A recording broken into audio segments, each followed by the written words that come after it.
নমস্কার, গল্পের খনি চ্যানেলে আমি অভিক দাস সকলকে স্বাগত জানাই। আজ আপনাদের জন্য নিয়ে এসেছি রবীন্দ্রনাথ ঠাকুরের সহজ পাঠ থেকে লেখা একটি গল্প। শুরু করছি গল্প।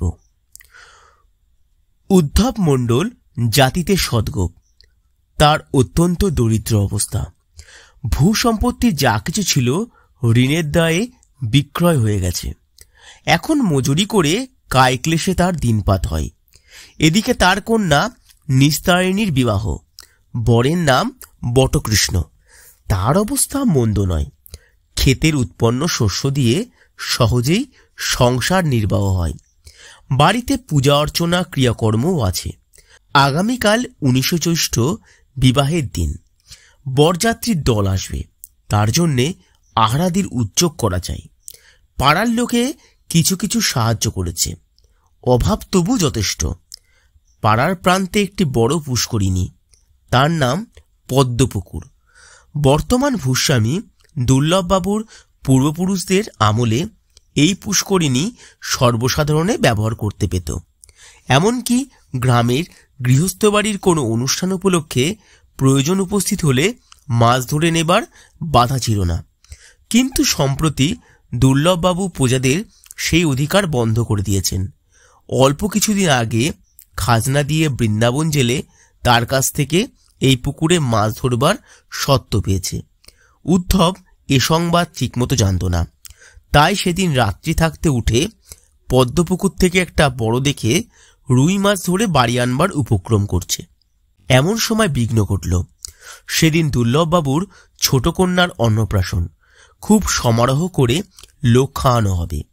তারই মাছ সংগ্রহের জন্য বাবুর কর্মচারী কৃত্তিবাস কয়েকজন জেলে নিয়ে সেই পুষ্করিণীর ধারে এসে উপস্থিত। দেখে উদ্ধব এক মস্ত রুই মাছ ধরেছে। সেটা তখনই তার কাছ থেকে কেড়ে নিলে।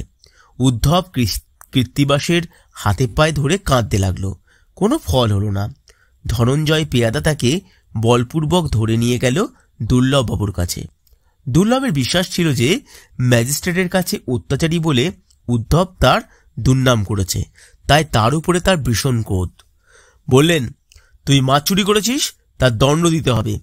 ধনঞ্জয়কে বললেন, একে ধরে নিয়ে যাও, যতক্ষণ না 10 টাকা দণ্ড আদায় হয় ছেড়ে দিও না। উদ্ধব হাত জোর করে বললে, আমার 10 পয়সাও নেই।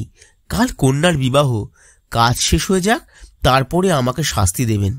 দুর্লভবাবু তার কাতর বাক্যে কর্ণপাত করলেন না। ধনঞ্জয় উদ্ধবকে সকলের লোকের সামনে অপমান করে ধরে নিয়ে গেল। দুর্লভের পিসি কাত্যায়নী ঠাকুরুন সেদিন অন্নপ্রাশনের নিমন্ত্রণে অন্তঃপুরে উপস্থিত ছিলেন। উদ্ধবের স্ত্রী মোক্ষদা তার কাছে কেঁদে এসে পড়ল। কাত্যায়নী দুর্লভকে ডেকে বললেন, বাবা, নিষ্ঠুর হইও না। উদ্ধবের কন্যার বিবাহে যদি অন্যায় করো তবে তোমার কন্যার অন্নপ্রাশনে অকল্যাণ হবে। উদ্ধবকে মুক্তি দাও। দুর্লভ পিসির অনুরোধ উপেক্ষা করে চলে গেলেন। কৃত্তিবাসকে ডেকে কাত্যায়নী বললেন, উদ্ধবের দণ্ডের এই 10 টাকা দিলাম, এখনই তাকে ছেড়ে দাও। উদ্ধব ছাড়া পেল, কিন্তু অপমানের লজ্জায় তার 2 চক্ষু দিয়ে জল পড়তে লাগল। পরদিন গধূলি লগ্নে নিস্তারিণীর বিবাহ। বেলা যখন 4টে তখন 5 জন বাহক উদ্ধবের কুটির প্রাঙ্গণে এসে উপস্থিত। কেউ বা এনেছে ঝুড়িতে মাছ, কেউ বা এনেছে হাড়িতে দই, কারো হাতে থালায় ভরা সন্দেশ। একজন এনেছে একখানি লাল চেলির শাড়ি। পাড়ার লোকের আশ্চর্য লাগলো।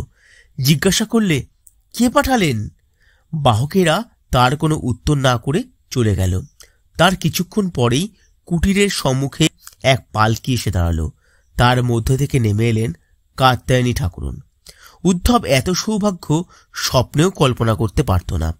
কাত্যায়নী বললেন, দুর্লভ কাল তোমাকে অপমান করেছে, সে কথা তুমি মনে রেখো না। আমি তোমার কন্যাকে আশীর্বাদ করে যাব, তাকে ডেকে দাও।